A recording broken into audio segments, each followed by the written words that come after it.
Welcome back. Today we're going to talk about something that I'm starting to see more and more frequently in the emergency room, and that is texter's thumb. You got it. If you use your phone too much and you're only using maybe one thumb, it's very easy to overuse that thumb and for things to start hurting.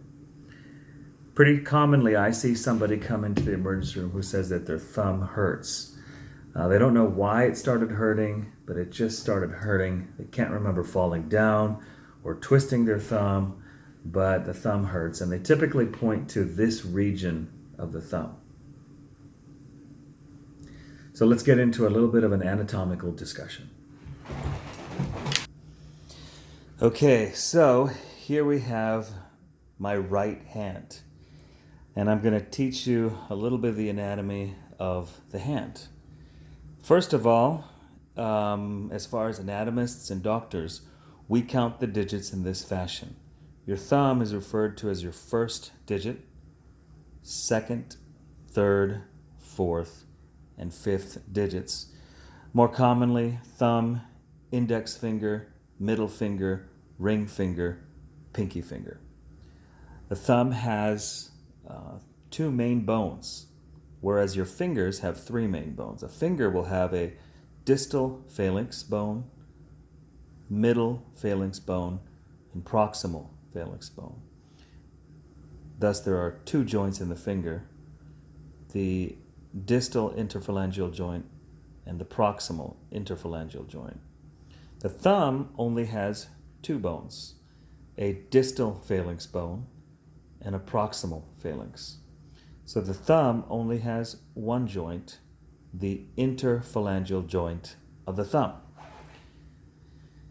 Now, when I see people coming in complaining of texter's thumb, they're usually pointing to this region right here.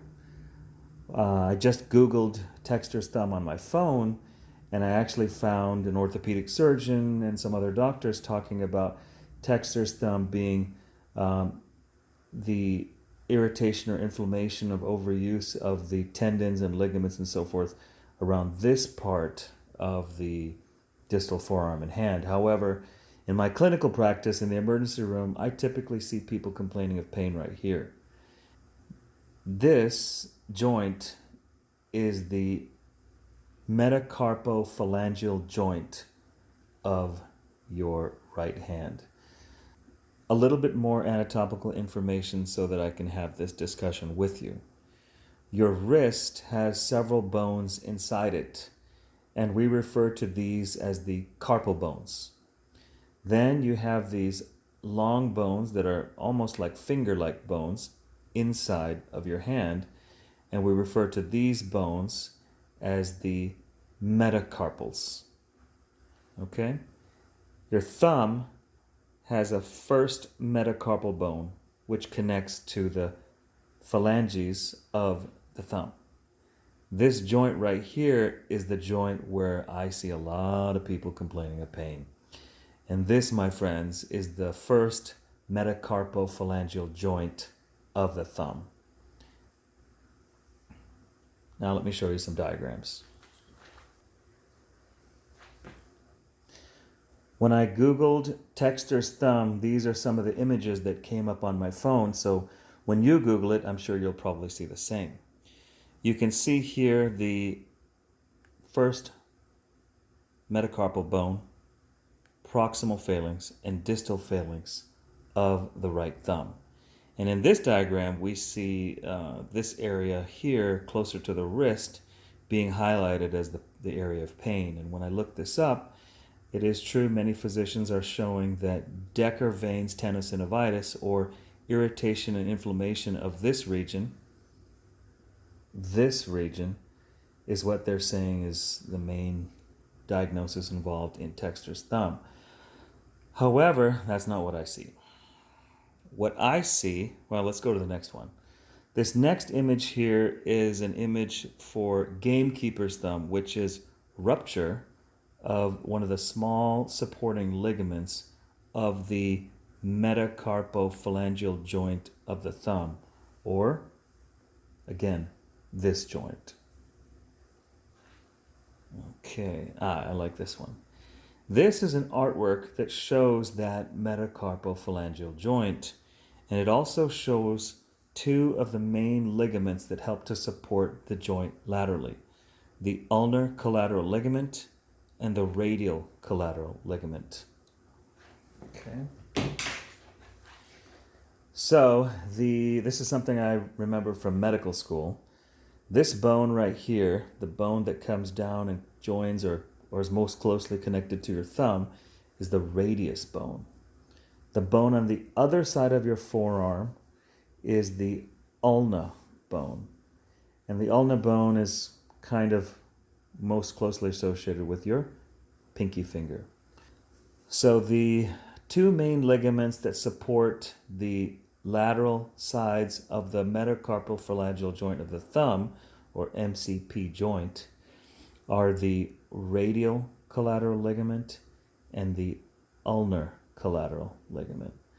The radial collateral ligament is named because it's on the radial side of the hand. The ulnar collateral ligament is named because it's on the ulnar side. The ulna is the bone that's right here. So the ulnar collateral ligament of the thumb is here, and the radial collateral ligament is here.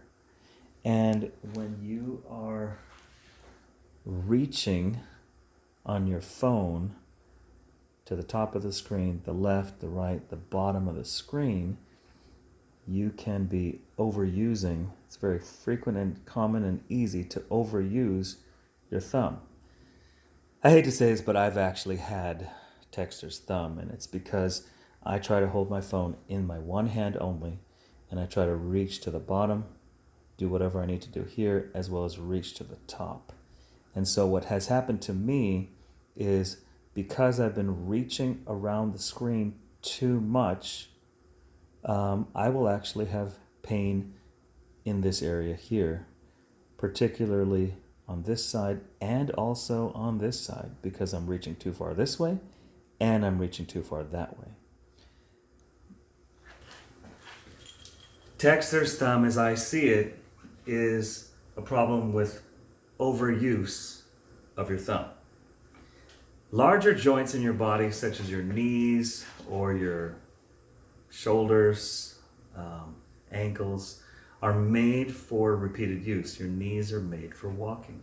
So you can walk 2 hours a day easily, and your knees shouldn't hurt. As long as you have no other diagnoses, your knees should not hurt.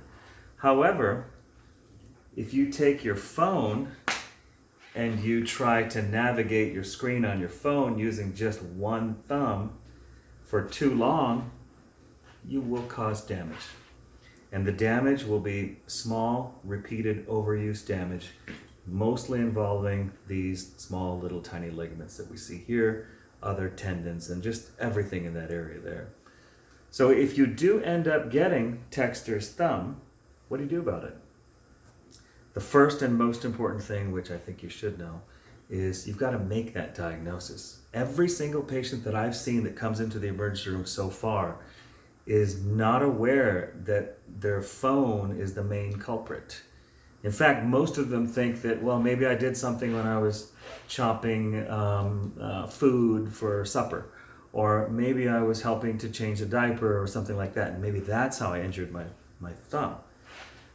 So I think it's the first and most important thing that I want to tell you is, if you think you've got pain in your thumb and you don't know why you have it, please go to your doctor. Let your doctor examine your thumb, let him try to figure it out.